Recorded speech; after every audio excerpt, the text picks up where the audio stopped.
Let me give you a solid example. And this is a true example. I'm not making this story up. This just happened. It started 3 months ago, but it really culminated about a week and a half ago. About 3 months ago, I meet a gentleman by the name of Afton Lee. He's one of the salespeople that is at the fitness center that I attend. And he wanted to talk to me afterwards. He found out what I did. He said, I'd like to talk to you, Victor. I'm looking for a coach, mentor. I said, well, let me just talk to you and see what the deal is. Now, he's about 46. He's had a lot of business experience, had a lot of business failures. Divorced one time, all kinds of stories. And he's now at 46, a salesperson at a fitness center. So his mindset is somewhat what? Not there, if you know what I mean. And so I'm talking to him, and you can hear the personal. I'm not that good at that. When I say, why don't you ever try this? I'm not that good at that. I don't think I can do that. What about this? Well, I would never try that. And then when I talked about all his business experience, I said, well, everything I try just goes wrong. And at that very moment, I realized who I was dealing with. When you find people like this, here's what I want you to do. That is their belief system. And what I want you to do is I want you to attack that belief system. And when I say attack that belief system, I mean you challenge. When I ask him, I say, what do you mean you never? Because I asked him, I said, could you ever get in front of a crowd and speak as far as doing a presentation to a company? He said, I could never do that. I said, why? He says, well, I've never done that. I said, because you've never done it doesn't mean you can't what? Do it. He says, well, I failed at all these businesses. Who would want to listen to me? I said, man, who wouldn't want to listen to you? You can tell them all the things that they didn't do to avoid, right? So it's changing his mindset. I am not making this up. About 2 weeks later, he calls me up after that point. He said, Victor, you're not going to believe what happened. I sat down with a friend of mine the other day. She's starting her own business, got some venture capital behind her, and I felt different, and I was talking to her, and I remember what you said about not being negative, undervaluing who I am, what I have to offer. And he says, so I just started telling her all my business miseries, why I failed, and within 10 to 15 minutes, she turns around, she tells me, Afton, I'd like to hire you to be my coach. She wants to hire him. Since then, almost 3 months later, a week and a half ago, May 1st will be the first day he opens up his own office, got 2 large, very, very nice large customers. In other words, it was just the what? The mind shift, but doesn't stop there. Calls me up last week. He says, I thought he called just to kind of just gloat a little bit, which is okay. And then he calls me up and says, I got to tell you the story. I got to tell you the story. It's not about me. It's about my son. I said, what's up? He says, you're not going to believe the story I'm going to tell you, so I'm just going to qualify it that way. And what I'm about to tell you, I'm not making up. I'm not fabricating. I'm not inventing. I'm not even adding any conjecture to it. He said, my son, I got home one day late, and I was still working at the fitness center. He says, I got home late, and my son came over to me, and he was somewhat disappointed. He had that look. He was ready to cry. You know how they got the globby ears, tears going, but they're not coming out yet? And he was disappointed because I missed his baseball game. And I told him right then, I said, son, I will never miss your baseball game again. I will not miss the next one, no matter what. I will be at your next baseball game. And his wife was mad at him. It was just one of those bad situations, right? So guess what? The day comes for his son's next baseball game. Now, he hasn't hit the ball in 6 games. He hasn't hit the ball in 6 games. So his father's going to be there. His father's running a little late. The company says to him, the fitness center says, we need you to stay because we're trying to close the end of the month, this April. We need you to stay. He said, no. You want to fire me? Go ahead and do it, but I'm going to go see my son play baseball today. So sure enough, he gets in his car. He's going to meet his wife and kids there. He's just running a little late. He calls his wife in the car. They're almost at the park. Said, tell my son to be a little late. She goes, no, you tell him. You're going to be a little late. He's talking and says, Dad, you're going to be here? He says, I'm going to be there. So I'll be a little late, but I'm going to be there. He goes, how do you feel? He goes, I'm a little afraid. He says, well, here, I got the secret. I figured it out today. Afton tells his son, I figured out the secret of hitting the baseball. He said, well, what is it, Dad? He says, here's what you do.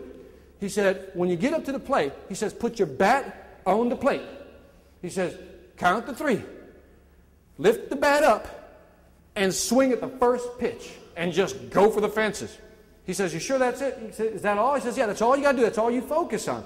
Sure enough, Afton gets there in the 2nd inning, just in time to see his son bat. Sure enough, you can see the kid put the bat on the plate. Counts to 3. You can hear it. Brings the bat up. Swings at the first pitch, gets his first base hit in 6 games. Right? Perfect. He's feeling good. The next 2 times up, the son just goes up there, strikes out. Afton runs over to the dugout and says, son, why aren't you doing what I told you? He said, Dad, I don't really think that works. He said, well, it worked the first time. I want you to do it again. He says, just put the bat on the plate. Count to 3 and what? Lift the bat up and just swing. At that moment, he was about to bat, they were down 4 runs.